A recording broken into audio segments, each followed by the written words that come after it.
niyadda kaaga jirta mashruuc ganacsi in aad samayso mashruuca ganacsi ha bilaabin ilaa 10 qodob ay noqdaan 10 qodob oo aad haysato oo runtii aad ku dhaqantay oo hawlahooda aad meedad ka dhigto in badan baa maanta dhalinyartu ay ku haminayaan inay founders noqdaan aasaasyaal ganacsi dhalinyar badan baa waxa ka dhex guuxaya fikrad ganacsi laakiin se waxa loo baahan yahay marka fikrad ganacsi aad hesho ha ku dhaqaaqin 10 qodob hadaan ku dhamaystirnay qodobka koowaad wax weeye waa inaad haysataa business plan waa inaad qorshe haysato qorshe ganacsi waa inaad qortaa qorshahan ganacsi inaad qortaa waa muhiim bal waa daruuri qorshahan ganacsi aad qoraysaa waxay tilmaamaysaa fikradii kugu jirtay intii hore waxa ahayd theory bay ahayd fikrad maskaxdaada ku jirta laakiin markaad qorshe u bedesho ficil bay noqonaysaa yaani hawshii wax ka bilow qof action qaaday baad noqonaysaa dawa qorshahan waxa uu ka sheekeynaya ganacsigaaga ayuu ka sheekeynaya koob wuxuu sheegaya halkeebaad maanta taagan maxaad dhaqaalaha haysataa maxaad dad haysataa maxaad shaqaalaha haysataa waxa uu sheegaya halka aad u socoto ganacsigaada burso waa noocee maxaad dadka ka iibinaysaa yaad wax ka iibinaysaa sideebaad uga iibinaysaa sideebaad u gaadhaysaa hadafka aad rabto inaad gaadho waxa aad rabto inaad iibiso sideebaad u xaqiijin kartaa waa maxay istiraatiijiyadaha aad raacaysaa waa maxay dadka kula tartamaya suuqa haysta waayo yaad rabtaa inaad la tartanto badeecadaadu waa noocee maxay ku wala kaga duwan tahay su'aalahaas oo dhan waxa lagaga jawaabaa business plan dawada qodobka marka aad yeelato ayaa waxa isna muhiim qodob labaad waa inaad isla haysataa oo aad ogaataa waa maxay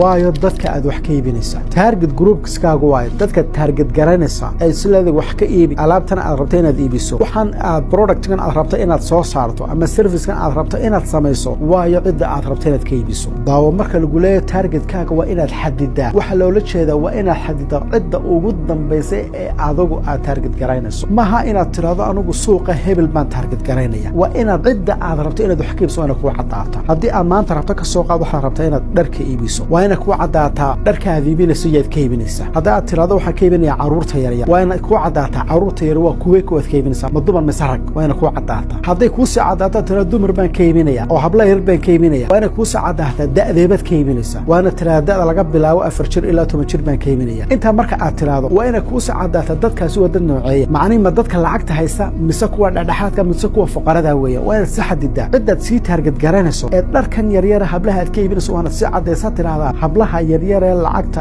aabayaashood ay haystaan ayaan ka iibinaya waxa lagu leeyahay waa inaad xadidaa jeebabka aad target garanayso adiga shaqadaadu waa jeeb baad eegaysaa waxa markaa imanaysa maxay kuwaas u baahan ba markaa imanaysa marka waa inaad productiga u baahnaayeen iyo quality-ga u baahnaayeen iyo waxay u baahnaayeen waa inuu kambiga shirkadaadu mashruucaaga ganacsi waa inuu ku farqareynay markaas maxaa ku soo baxaya waxaad ogaanaysaa suuqaasi ma suuq weyn ba mise waa suuq yar hadduu suuq yar kugu noqdo waxa soo baxaysa productigan ka shaqeyn maayo mashruucaaga ganacsi ma shaqeynayo sababtoo dadku uu target gareynaya waa dad kooban lacag badan kama soo galayso marka maxay imanaysaa war suuqani kuma fiicna hadduu laasin suuq ballaaran yahay oo dadka aad markaa targetanaysaa ay dad fara badan noqdaan haddana waxaad sii weydiinaysaa dadkaasi yaa wax ka iibiya marka waxa soo baxaya inay jiraan dad kula tartamaya marka maxaad sii weydiinaysaa kuwa ila tartamaya maxaan kaga badin karaa fikradaas ay imanaysaa siibad idin استراتيجية جلنيس. مركز داود واحد يقول لي هاي هذا أردت السوق أنا عتبة أنا كشقي سنين أو بلا منافسة بلا ترتمى هذا أردته سوق إسكايلار وحبك السيا هذا أردت السوق بوحو أفكار لقت شوينا اسمها يسكو قل وإن ثلاثة السوق ترتمى لأي شوغان لكن أنا كحو جنين دتكون أيكو بديه مركز السوق هذا بقى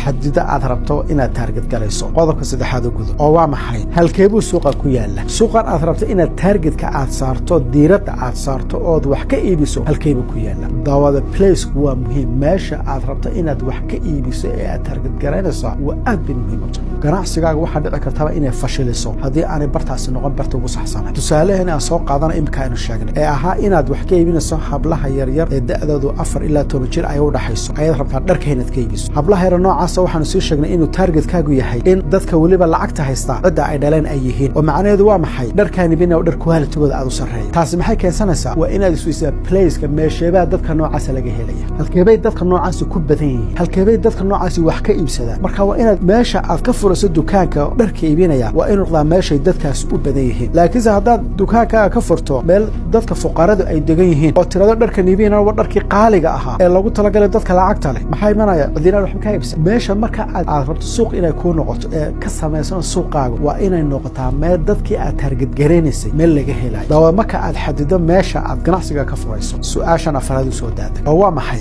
dadka sideebaad ku gaadhaysaa dadka aad leedahay waa ii target groups bay yihiin waa dadkan diiradda saaraya wax ka iibinayo sideebaad fariintada u gaarsiinaysa channelska aad raacayso waa ina ku cadaan waa in markaa maxaa laga rabaa istiraatiijiyadihii marketing strategies waa ina dejisaa istiraatiijiyada xayeysiis ah oo aad leedahay istiraatiijiyadaha noocaas ku gaadhaya waa inaad xadidaa daawada marka aan hawsha ka sheekeynayno looma baahna inaad tiraahdo anigu already dee hal mar baa tviyada ka sii daynaya waxaan suuqgeyn noocaas sameynaya haddii already groupka aad targetka ku ay haddaanay waxaaba warku aanu ku gaadhayn looma baahna inaad isqarash garayso isweydi un waad groupkan aad raadinayso halkeebaad ka helaysaa sideebaad ku gaadhaysaa ma channelkeebaad raacaysaa haddii markaa aad ku gaarsiin karto Facebook iyo YouTube iyo Twitter iyo wax la mid ah haddii warkaaga aad ku gaarsiin karto oo taa ay ku ogaanayaan maxaa ku gelinaya inaad tiraahdo TV aanay daawan baan warka ka sii daynay daawada qodobkan waxa ku leeyahay marka aad rabto inaad suuq samaysato oo marketing aad fiican aad yeelato waa inaad suuqa gelgishaa markaad soo galayso qaylo waa inaad ka yeedhaa suuqa marka qayladaas wax kala maaha qayladaas waxan waa in la ogaado inaad suuqa soo gasho daawa qodobka marka aad dhamayso qodobkan kale aad u gudbaysaa qodobka shanaad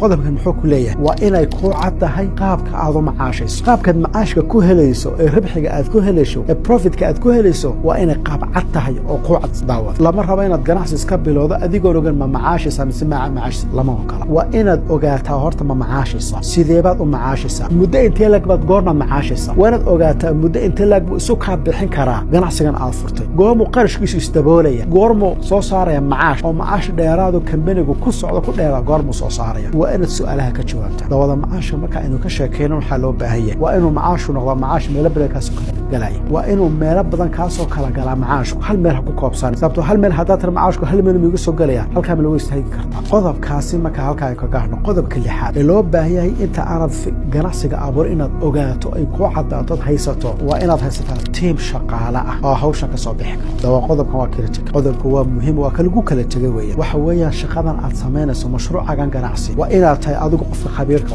waa ta ugu fiican waa ta ugu fiican ee la oran karo ganacsiga ugu guuleysanaya wax weeyaan waa marka qofka ganacsigan abuuraya iyo qofka khabiirka ah ee waxaan ka soo shaqeeyay ee waxaan garanay marka aad tahay nin weligii hudheel ka soo shaqeynayay oo cunto soo karin jiray oo ku kar khatar ahaa marka sida aad hore u ahayd maanta marka furato hudheel waxaan oran karaa hudheelkaaga waa shaqeyn sababtoo khibradii baad haysataa taas waa ta ugu fiican baa leeyahay haddii adigu aanad khibradda lahayn waa in shuraakadaada kuwa kugula jira ay khibradii yeeshaan oo khubaro kale oo shuraaka wanaad leedahay oo iyagu hawsha kula qabanayo ka shaqeynaya taasina waa ta ku soo xigta labada haddii la waayo mid saddexaad waa inaad timaada mid afaraad ma laha mid saddexaad waa inaad timaada ta saddexaad waa maxay waa inaad qaataa dad shaqaale oo khubara dad shaqaale oo waxaan aad u yaqaana oo khibrad fiican u la wanaad qaadato saddexdaa shay haddaad midab ku talaabsato ganacsigaagu waa shaqaynaya laakiinse way kala qarash badan oo waxa ugu qarashka badan ka shaqaalaha aba ugu shaqa markaad shaqaale kala qaadato khubara ah qarash badan baa ka baxay qodobka toddobaad daawada waxa weeyaan ganacsigan aad abuuraysa ma leeyahay competitive advantage maxaad kaga duwantay ganacsatada kale maxaad kaga duwantay adigu maxaad soo kordhinaysa suuqa maanta waa uu buuxaayay adiga haddii aad rabto suuqa inaad soo gasho maxaad ku soo kordhinaysa haddii aanad waxba soo kordhinayn oo sidii horun aad adiguna mid lamida ku soo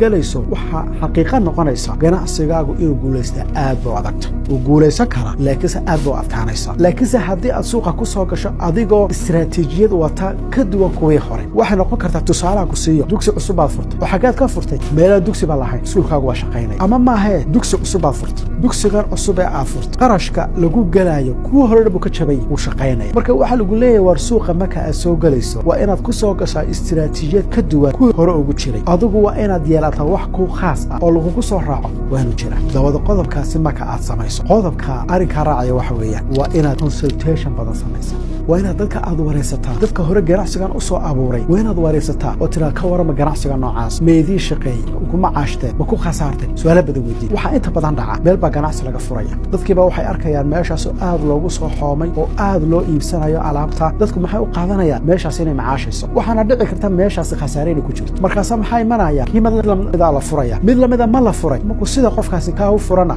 khasaaro ku dhacaya ilaa warka ma hayo kan haraba inuu khasaaro ku jiray marka xiisaha dadka iyo dadka ku badan go'aan laguma qaato waa inaad consultation samaysaa dawada qodobka markaad samayso qodob kalaa jiro isna aad u muhiima oo qodobkaasi waa maxay qodobkaasi waxa weeyaan ganacsi markaad galayso lama hubo inaad ku guulaysanayso fashalkuna uu agyaala maxaa laga rabaa balaan B ha ku yaalo oo haddii aan fashilmo maxaa bal ii balaan B waa inuu ku qoranto sababta haddii aad fashilanto oo kadibna aad niyad jabto oo runtii aad halkaas niyad jab kaaga imaado oo ganacsiga aad xidho bay noqonayso markaa horeba inaad ogaataa ganacsigu waa lagu macaasha wala lagu khasaara labadaba uu leeyahay haddii aad khasaartana waa inaad istiraatiijiyad kaga bixi lahayd waa inaad samaysataa haddii aad macaashada alxamdulillah istiraatiijiyad ku sii wadi lahayd aad ku sii joogtay lahayd waa inaad samaysataa dawada qodobka kale muhiimka waxa weeyaan waa qodobka sabirka la yiraahdo dadku waxa u haystaan qof markuu ganacsi sida u furaba markiiba inuu macaashaay ganacsigu sidaas ma ganacsigu waxa weeyaan sabir buu baahan inaad u sabirto oo u dhabar adeegto ayuu u baahan yahay dawada qodobka kale raacaya qodobkan soo sheegnay waxa weeyaan waa inaad raasamaalkii aad haysataa capitalkii aad ugu tala gashay in aad geliso ganacsigan aad furayso waanu dawada diyaar ku yahay dawada capitalkan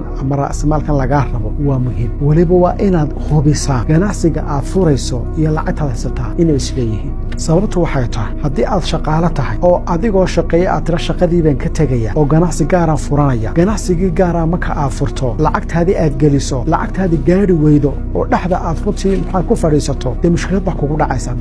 shaqadaadiina waad ka tagtay ganacsigaagiina waa kaasoo waa fadhi marka maxaa lagu leeyahay war haddii aad shaqayso shaqadaada ha ka tegin ilaa inta aad ka xaqiijinayso lacagtu u baahan yahay mashruucan ganacsi aad bilaabaysa marka dawada qodobka wuxuu ku leeyahay marka aad ganacsi bilaabayso waa inaad isweydiisaa ra'simaalkii ma haysataa weliba waxaad ku darsataa ganacsiga marka la bilaabo kaash buu u baahdaa oo waxa weeyaan inaad kaash haysato 2 sano ugu horeeya ama ugu yaraan sanadka ugu horeeya waa inaad ganacsiga la daba taagnaataa lacag la daba taagnaataa haddii kale kugu soo istaagaya marka adoo waxaasna ku xisaabtamaya ayaa la rabaa inaad ganacsiga furto laakiin haddaad tirada lacag yar intaasaan haystaayo intiina ganacsigii baan geliyay de marka sida u gelisaba qarash kale kaaga baahanaya xageed ka keenaysa dawada qodobkan waa muhiim ganacsiyo badan baa ku kacay ganacsiyo badan baa intay rag odayaale intay shaqadoodii ka tageen ganacsi ay furteen ganacsigii markay bilaaween lacag badan oo kale u baahday lacagtii meel ay ka keenan garan waayeen shaqadoodiina way ka tageen oo meel ay ka soo saaraan ma jiro marka isku day inta aanad bilaawin inaad ka baaraan degto waa maxay capitalku u baahan yahay ganacsigani